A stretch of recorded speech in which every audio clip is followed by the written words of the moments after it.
Good morning. It's cold outside, 39 degrees. No fun today, so we're gonna spend most of the day in the office. I've been working on updating my plans a little bit. I had to tweak a couple of things that had changed from when we did our layout and stuff, and just little things that my builder noticed, and he said, yeah, you should do this, whatever. So I've been changing those, just getting him the updated version so that everything matches the hole that they're digging right now. They are down there digging, hopefully finishing that up. And Wade, my agronomist, is down there sorting some plot seeds. So I'm going to go down there and see how he's doing and what else is going on. But I've made myself a list here of stuff that I need to do on the computer today. So while it's cold, I'm probably going to hang out in here quite a bit.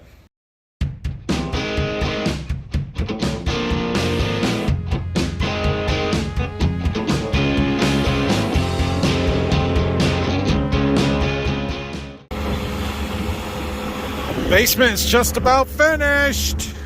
Still got to do the footers for the garage and the front porch, but about got this hole dug. Okay, well, I'm making riveting video today. I'm going to work on some prescription maps this afternoon because, you know, it's the 15th of April and I don't have my scripts all written yet, so that's productive. But I've got the information and I've got the day to do it, so we're going to finish that up today. I ordered a new chemical pump, another one for our shuttles. Brock fixed that one, but we still needed one more, so I did that. I've got bills to send out so that people pay me for stuff. I'm accomplishing stuff. It's just as boring as it gets. It is lunchtime. Wade's down at my seed warehouse. I think he's still there. So I'm gonna go see if he wants to go to lunch. We'll see how the hole's coming. They're done with the basement portion, so they're digging in the footers for the garage now. So, you know, that's good. This afternoon, Dad's working in the house in his basement on putting a bathroom in. So maybe this afternoon we'll go in there and I'll show you that. You guys remember that steam bending we did a month or so ago on that boards?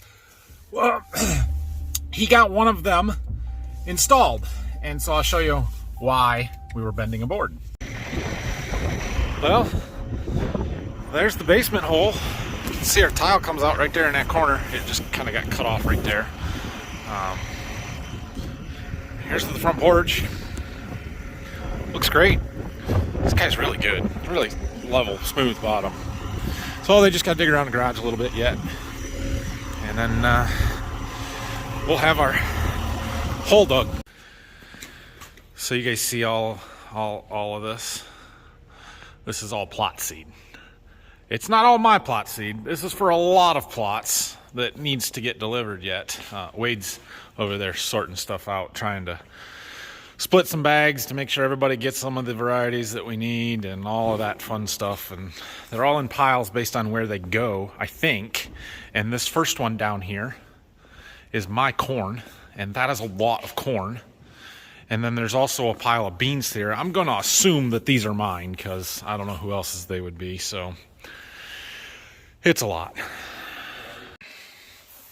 All right, I'm back from lunch. So I'm working on some prescription maps. And I know I've shown this before, so I'm not going to go into super in-depth in it and how I'm making my maps. But I did want to show you guys this. I had told you before that Golden Harvest was coming out with a new seeding rate selector or prescription, I don't know, rate generator. I had used to use this, an Excel spreadsheet that I could put in my yield zones, my hybrids that I plant, the price of corn, the cost of the hybrids, and it would spit out this yield range or population range for each individual hybrid. I really like that. They don't do that anymore. They have replaced it with this tool, which is actually pretty handy. So, for example, for the field I'm doing right now, we're going to find our hybrid in here. It's 04G36. We're going to use 450 for the price of corn because it's somewhere in that ballpark for the fall. Cost of that seed, let's see, what did I pay for it? 04G36, 195. So we come back over here, move this to 195, and then it gives me this curve, and you can find all these points along it.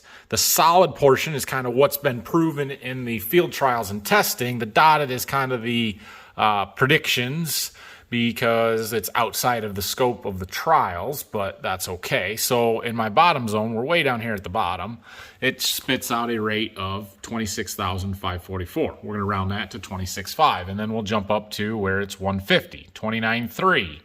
180 would be 32,100.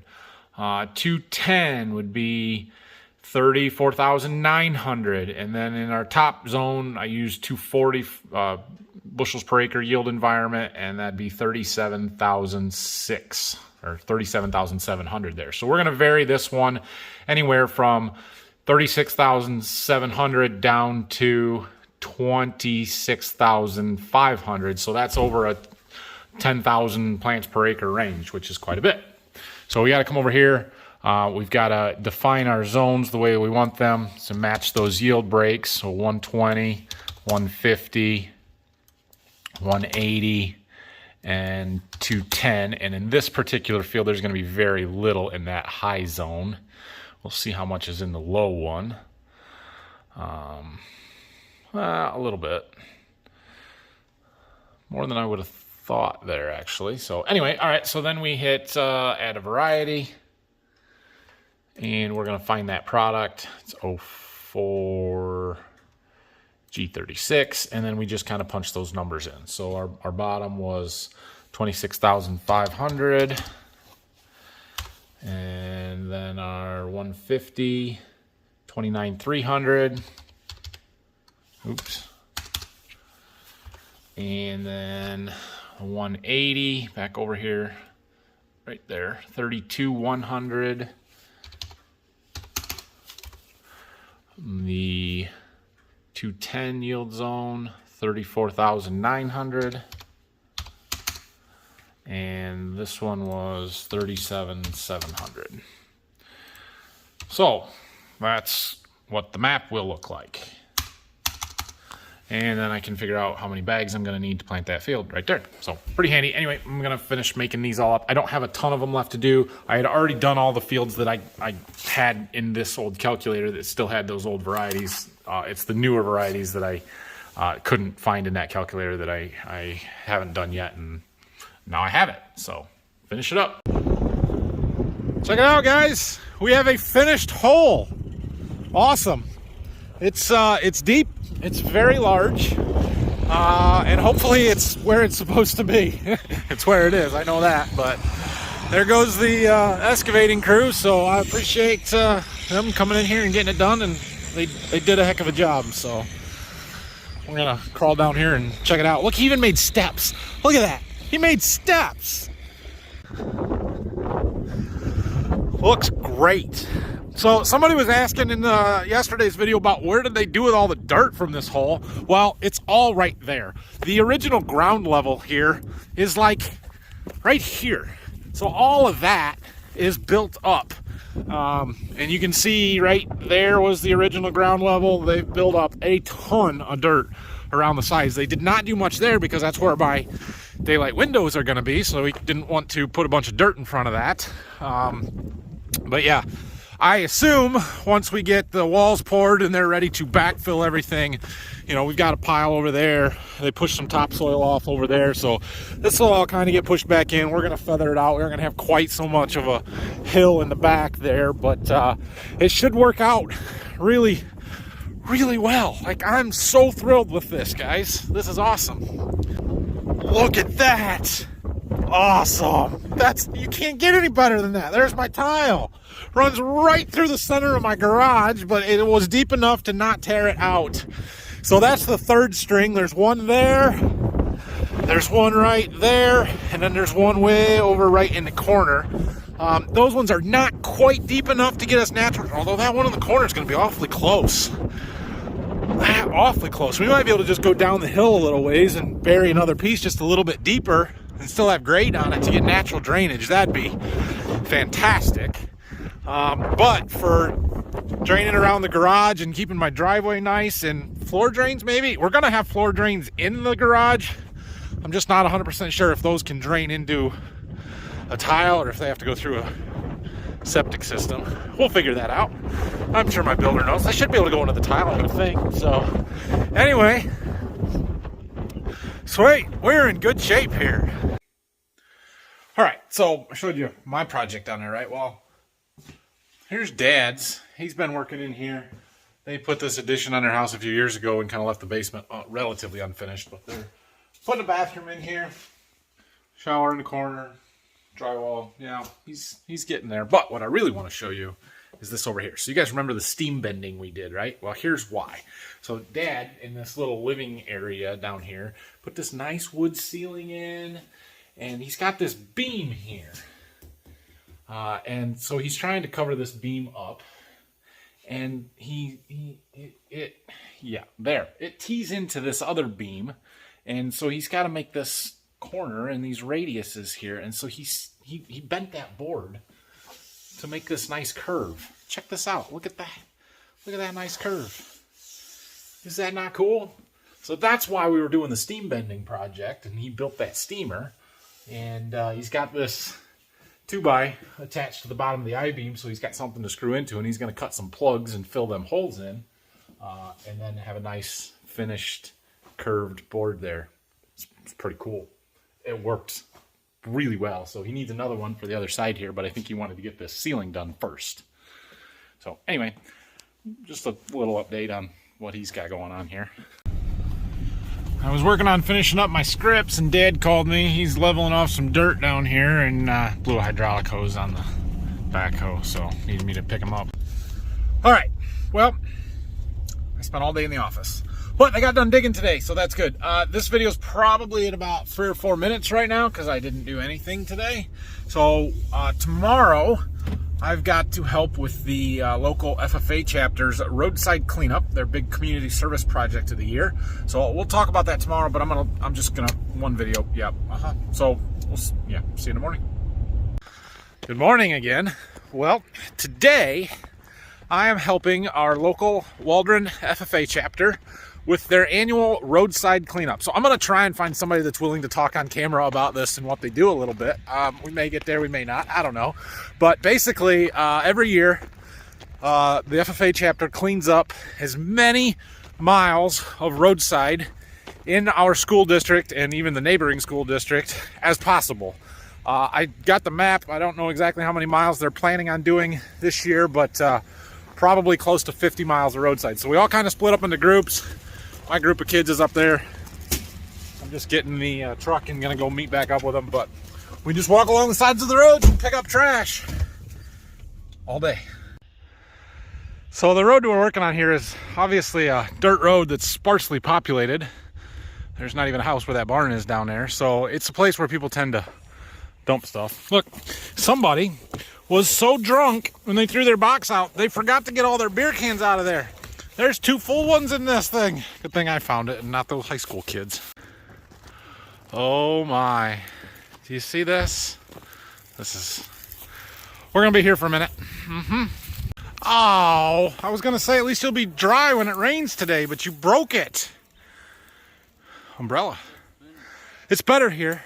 It's better. Tires, we got almost a truckload. We haven't even made it a half mile yet. So there's another group here on the same road. They just fished an air conditioner out of the water. Yikes. It's a little heavy. Well, we've made it out of the swamp areas onto more habited road, and the trash is not as bad here, so it goes a little faster, although we did find some drug paraphernalia down on the one end that has to get reported, so there's that. But kids are doing a good job. We've got 5.5, 6 miles done so far.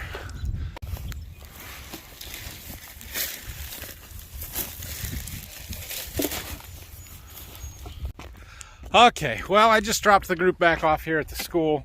We did pretty well today. Did about 6.5 miles, maybe 7.5 miles.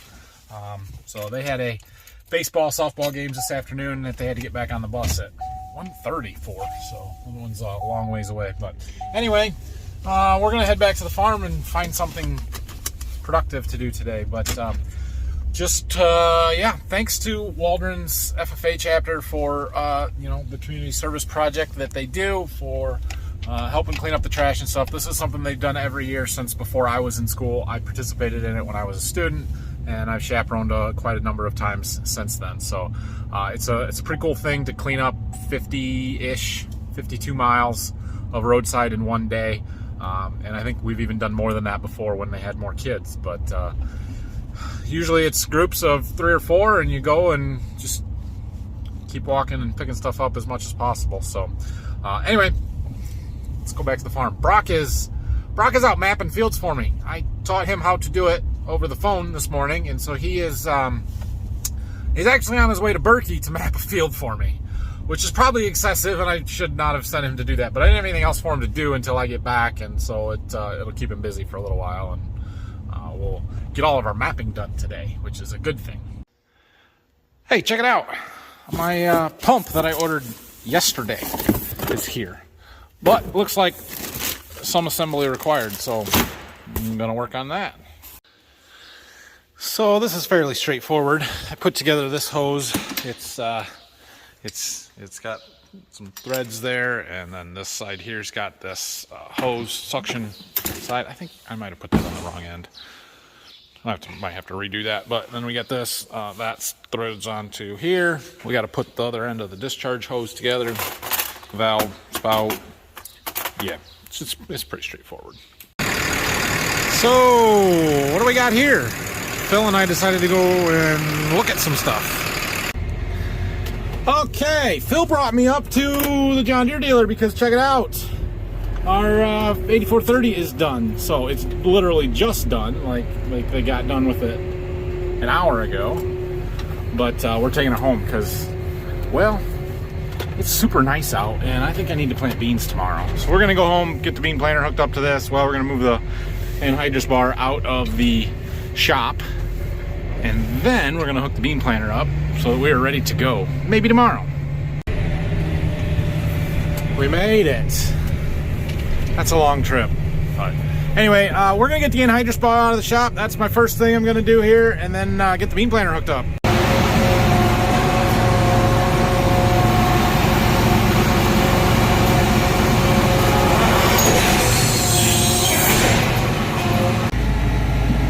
Well, you guys can't see it, but it tucked pretty nicely into that corner there. I'll show you in a minute.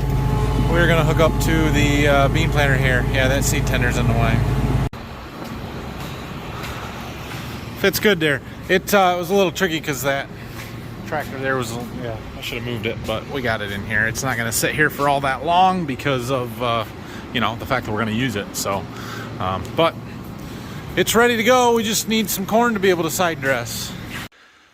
So before we hook up to this planter, we got a couple of them shims to put in to take some of this massive amount of slop out. Won't get it all, but we'll get a couple on each side, and it will help some. And I've also got to put all the GPS equipment back on this tractor. All right, well, the bean planter is hooked back up. I may have to do a little monitor setup, but it should be ready to go whenever that time may be, like tomorrow or in an hour. I don't know. Brock got our pump finished putting together. Got a fancy meter on it and everything. Should be nice. I have a feeling Dad's going to take this one for his stuff and give me the old one, but that's okay. So since it's rather nice out now today, this afternoon, after, you know, I spent all morning picking up trash in the cold and cloudy, windy weather, sun comes out. But we're going to go check out our beans back here, see how they're doing. I haven't been back here for a week. It's been fairly cool, so I don't expect them to have grown a ton, but when you get the sun beating on the ground like this, it warms stuff up. So let's see what we got out here. Oh man, guys, good news and bad news. Good news, I don't see any beans. That is a good thing because it's going to get cold in a few days. Here's the bad news. You see this? Look, look, look. You see that crack? You see how that's bubbled up? I bet you we're going to find a bean right there. 2 of them. Look at that. They are close. They're going to make it out of the ground. The question is whether they survive the frost that we're going to get next Tuesday or Wednesday. I imagine after that we'll probably be okay, but we got to get past next Tuesday or Wednesday. Today's Friday, so we need about 4 or 5 more days with them staying about right there. Otherwise, things could get a little dicey. We'll see. We will see.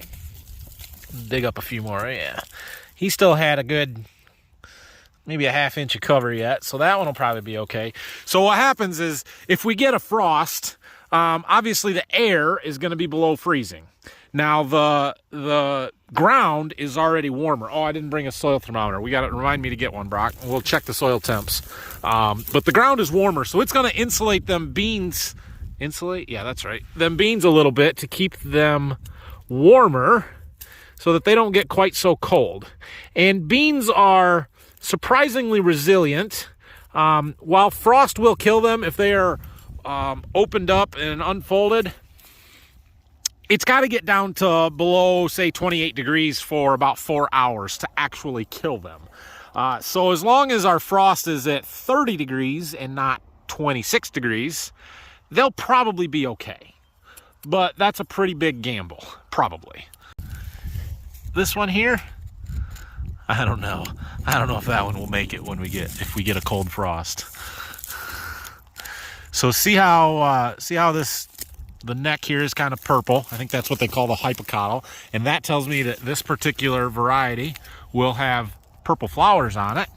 But what's going to happen is that this part is going to come up above ground, open up, and these are the cotyledons, and they are actually the seed split in half that pushes up through, and then you'll see in there is the growing point with those little leaves on it. And so that is the part that has to be protected from frost. So the longer them stay kind of tucked together and bent down underground, the more likely that bean is going to make it if we get a frost. Now, we still could say the weather forecast could change and maybe it doesn't get quite down to 29 degrees and it stays at 33 and they'll be fine. Last year, on that 10-foot of row that I planted by my seed warehouse, I had beans that were farther along than this whole field. They were in this stage, or maybe just before that. I've kind of poked him out. And we got down to 26 degrees. It says 26 on our weather station for May 9th or 10th. I looked it up the other day, but so the beans all lived. They can handle it. They can handle a little bit of frost and a little bit colder than what we give them credit for. But it would make me feel a lot better if they're not up yet. We'll see. We'll see. So while we're out here, we might as well check some fields. Oh, that looks pretty good. Yeah, that's dry. So we could plant this right now. We're probably going to plant this tomorrow, let's be honest. So this is one of them fields that we disked earlier this spring, back in March, and we can just come in here and plant this. It looks pretty good. It should plant really nice. Going to beans, obviously, is corn stalks. So yeah, I'm gonna check a couple more spots, but this looks good. You guys see those tracks? The neighbors out here putting anhydrous on. That's what got me curious to see what stuff looks like, although some of his tracks look a little wet in the low ground there. Okay, so we went and looked at some fields. Things are drying out. There are certain fields I think would go, certain ones probably won't yet. The corn stalks seem to be a little firmer than the ground that we chisel plowed and field cultivated, which is fine and kind of expected. So I think tomorrow we're probably going to try and plant some beans. That's my plan. I'm more apt to planting beans right now than I am corn. Today got a lot nicer than they said it was going to, so I'm hoping the forecast is kind of like that all for the next week, where it's a little nicer than they say it's going to be. But I did want to bring my soil thermometer out here and just see what our soil temperatures are in this bare worked ground. Try and get it about 2 inches, and we'll let it adjust here because I don't think it's really 66 degrees. Well, it's been like 2 minutes. We're down to 63, and I sunk that thing into the ground quite a ways. The soil's a lot warmer than I thought it would be. That gives me a little bit more like, maybe I should go plant some corn. I don't know. But one cool thing, you can see here how our soil cracks when it dries out, which is what helps it dry out underneath a little bit more. So when the clay soils that we have dry out, they shrink, and that causes those cracks, and it allows air down deeper, and so it helps it dry out a little bit better. But 63, huh? I'm quite surprised by that. I don't know if you guys can read it. Can you read that? You can't read that. There, 63, and look how deep I am. Like, that's probably 4 inch soil depth. So, yeah, maybe we should plant corn. The problem is the forecast. This forecast right here. See, that's pretty chilly, and they say that the first 48 hours on corn is the most critical. So if we can get past that Tuesday, Wednesday time frame when it's 40s for highs, then we're better. But planting corn between Sunday and Monday, well, that would fall in that 48 hours when it's going to be cold, and that's a bad thing. But tomorrow or Sunday, it won't be within that 48 hours, so maybe we'll stick a little bit of corn in the ground.